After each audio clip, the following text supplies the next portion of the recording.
नमस्कार। भारतवर्ष का गौरवशाली इतिहास यूट्यूब चैनल में आप सभी का हार्दिक स्वागत है। आज की वीडियो में हम पुरातात्विक स्रोतों से संबंधित एक अन्य अभ्यास प्रश्नावली का अध्ययन करेंगे। यह अभ्यास प्रश्नावली इतिहास से संबंधित विभिन्न प्रतियोगी परीक्षाओं में हमारे लिए लाभकारी सिद्ध होगी। हमारा पहला प्रश्न है, सर्वप्रथम सोने के सिक्के किसने जारी किए? तकनीकी अंतर स्पष्ट करें। हमारे ऑप्शंस हैं, इंडो ग्रीक ने शुरुआत की, कुषाणों ने इसे व्यापक और शुद्ध बनाया, गुप्तों ने ही सर्वप्रथम सोने के सिक्के जारी किए, मौर्यों ने शुरुआत की, शक राजाओं ने इसे आगे बढ़ाया, कुषाणों ने शुरुआत की, गुप्तों ने इसे व्यापक बनाया। हमारा सही उत्तर है, इंडो ग्रीक ने शुरुआत की, कुषाणों ने इसे व्यापक और शुद्ध बनाया। भारत में सोने के सिक्के सर्वप्रथम यूनानी शासकों ने चलाए, लेकिन कुषाणों ने उच्चतम शुद्धता वाले सिक्के जारी किए।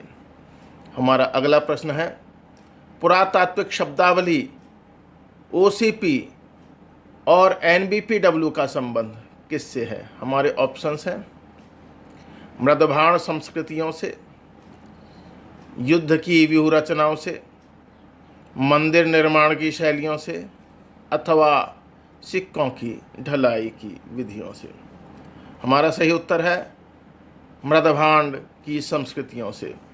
OCP अर्थात ऑकर्ड कलर्ड पॉटरी ताम्रपाषाण काल से संबंधित है, और NBPW अर्थात northern black polished where Maurya काल से संबंधित है।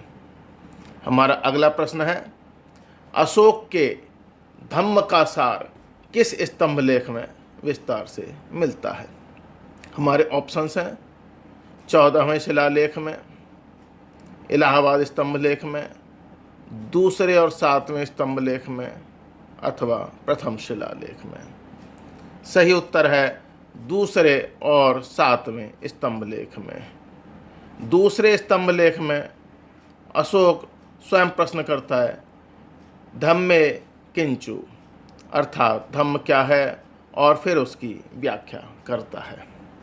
हमारा अगला प्रश्न है, सिक्कों पर गरुड़ पक्षी का चिन्ह किस राजवंश की राजकीय मुहर और सिक्कों की पहचान थी?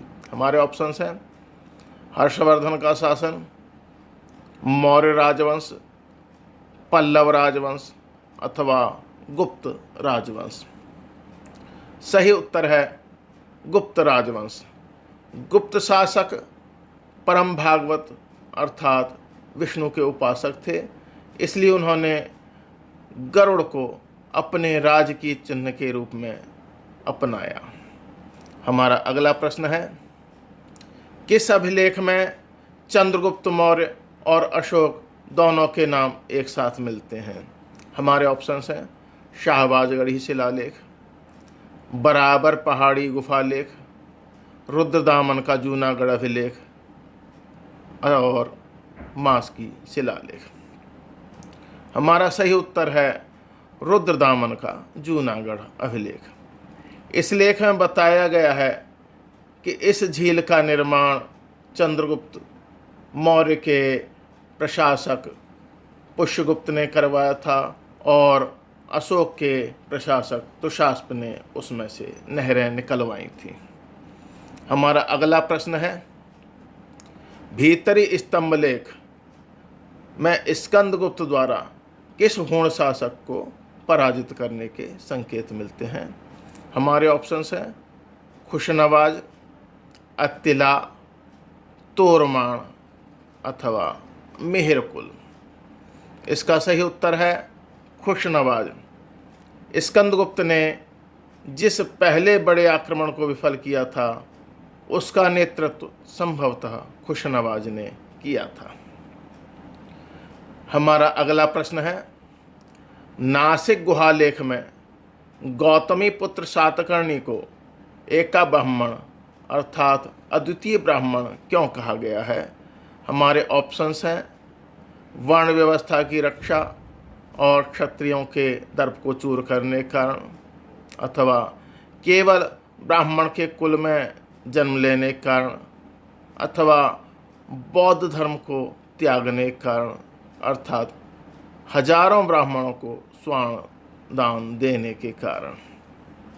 हमारा सही उत्तर है वर्ण व्यवस्था की रक्षा और क्षत्रियों के दर्प को चूर करने के कारण।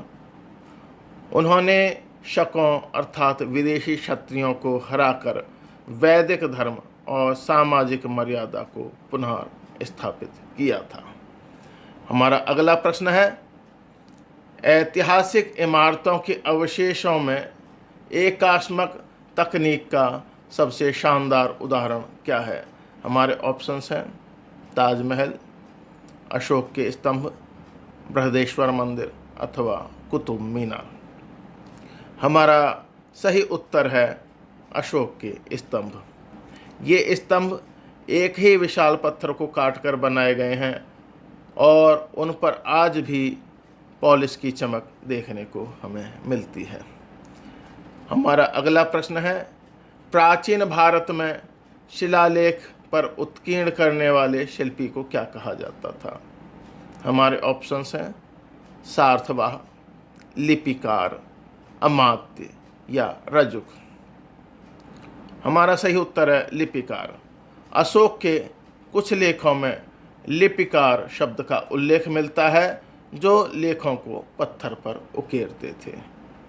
हमारा अगला प्रश्न है दक्षिण भारत के ऐहोल अभिलेख में पुलकेशिन द्वितीय की तुलना किस पौराणिक पात्र से की गई है? हमारे ऑप्शंस हैं धर्मराज, महाराजाधिराज, विक्रमादित्य अथवा सत्याश्रय।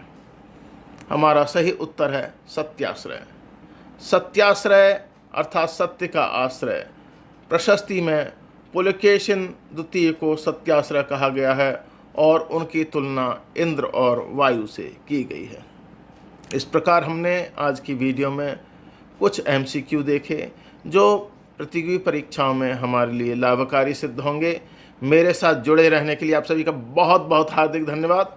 नमस्कार।